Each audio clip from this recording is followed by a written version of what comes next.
आउज़ुबिल्लाहि मिनश्शैतानिर्रजीम बिस्मिल्लाहिर्रहमानिर्रहीम अस्सलामुअलैकुम वरहमतुल्लाहि वबरकातुहू। फ़ातिमा के किचन में खुशामदीद। उम्मीद है आप सब लोग ठीक ठाक होंगे, खैर आफियत से होंगे। आज आपके लिए जो स्पेशल रेसिपी ने और मेरे किचन में बनने जा रहा है एक बहुत ही कमाल और शानदार किस्म की रेसिपी। ये मोस्ट रिकमेंडेड वाली रेसिपी है, इसको बोलते हैं जी हल्दी का अचार। हल्दी जैसे कि आप लोगों को पता है, कच्ची हल्दी आजकल सीज़न में आराम से अवेलेबल है, विंटर सीज़न में आती है।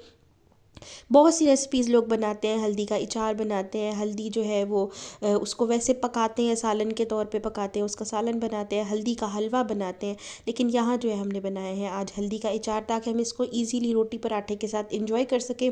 बेशुमार बेशुमार किस्म के इसके फ़ायदे होते हैं और ये दिखने में कुछ इस तरह की होती है, लगती है ऐसे फ़ायदे जैसे इसके अदरक है, लेकिन बेशुमार ये हैं, अदरक नहीं अनगिनत होता। किस्म इसको के बोलते फ़ायदे हैं हैं जी इसके। हल्दी, सबसे पहले तो पता है आपको, और ये हल्दी जो है ना इजीली जो है ना वो आजकल एंटी अवेलेबल है। इन्फ्लेमेटरी होती है, मैदे में स्वेलिंग वगैरह के लिए, वायरसेस के लिए, बैक्टीरिया के लिए। जैसे आजकल हर दूसरे बंदे को फ्लू ज़ुकाम हो रहा है तो उसमें बहुत फ़ायदा देती है। जिसम में हर किस्म की दर्दों के लिए, आई आर्थराइटिस हो गया, शाटिका हो गया, सर में दर्द हो गया, घुटनों में दर्द हो गया, सर्दी की वजह से जो है वो आपके हाथ पैरों में दर्द और सुन का मसला होता है, इसमें बहुत ज़्यादा फ़ायदेमंद है। तो ये दिखती जो है ना इस तरह से जैसे ये अदरक होता है, लेकिन इसको आप इजीली बाज़ार में अवेलेबल होती है।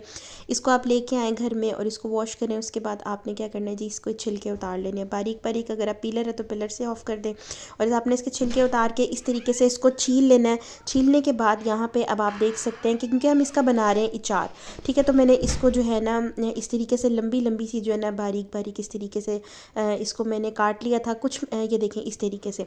और यहाँ पे साथ मैंने लिए थे कुछ लहसुन के जवे, इनको भी मैंने लंबा लंबा स्लाइस काट लिया था। हरी मिर्चें ली थी थोड़ी सी यहाँ पे, ताकि जो है जब हम इसको खाएं पराठा या क्या कहते हैं रोटी के साथ, तो इसको खाने में वाले को मज़ा भी आए। अच्छा जी, यहाँ पे अब हमने क्या किया, हमने लिया है एक कढ़ाई। कढ़ाई के अंदर हमने डाला है जी इसके अंदर सरसों का तेल 1 कप छोटे वाला, और यहाँ पे हमने तेल को अच्छे तरीके से गर्म कर लेना है। और यहाँ पे मैंने आपको दिखाया है जी राई, सॉरी जी, यहाँ पे मेथी दाना, ठीक है, मेथी दाना यहाँ पे हमने लिया है 1 छोटा चम्मच। जब अच्छे से ऑयल गर्म हो जाए ना इसका, सरसों का तेल, तो हमने इसके अंदर 1 चम्मच डालना है जी मेथी दाना, और 1 चम्मच डालना है इसमें हमने राई दाना, ठीक है, गोल गोल से उतने राई दाना। तो ये हमने डाले और इसको अच्छे से जो है ना हमने मिक्स करके इसके बाद क्या किया जी, थोड़ा सा पकने दिया है ताकि अच्छे से कड़कड़ाहट इसकी आ जाए। और जब कड़कड़ाना शुरू हो जाएगा तो इसमें हमने डालना है जी 1 चम्मच अजवाइन छोटे वाला।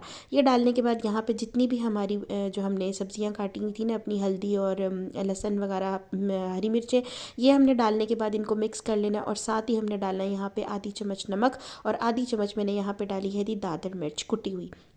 बस इतनी आसान सी रेसिपी है ना कि आपकी झटपट मिनटों में बन जाती है, लेकिन फ़वाइद इसके बेशुमार किस्म के। इंशाल्लाह आप लोग जब ट्राई करेंगे और आप लोगों को फ़ायदा होगा तो आप कमेंट सेक्शन में अच्छा सा कमेंट ज़रूर करिएगा। यहाँ पे अब मैंने क्या किया थी, यहाँ पे मैंने साथ ही एक जो है नींबू का रस जो है निकाल के ना एक नींबू का वो डाल दिया था, और इसको अच्छे से मिक्स करके ढक्कन लगा दिया था 10 मिनट के लिए। ये देखें जी हमारा अचार हो गया ज़बरदस्त सा तैयार। आप लोग भी इस तरीके से बनाएं, ज़बरदस्त सा बनता है अचार। सुबह नाश्ते में इसको एंजॉय कर सकते हैं पराठे के साथ, और क्या कहते हैं जी इसके बेशुमार फ़ायदे ले सकते हैं। और जब भी आपको फ़ायदा मिले और आप इसको एंजॉय करें तो मुझे करिएगा दुआ में याद। फ़ी अमानिल्लाह, अल्लाह हाफ़िज़।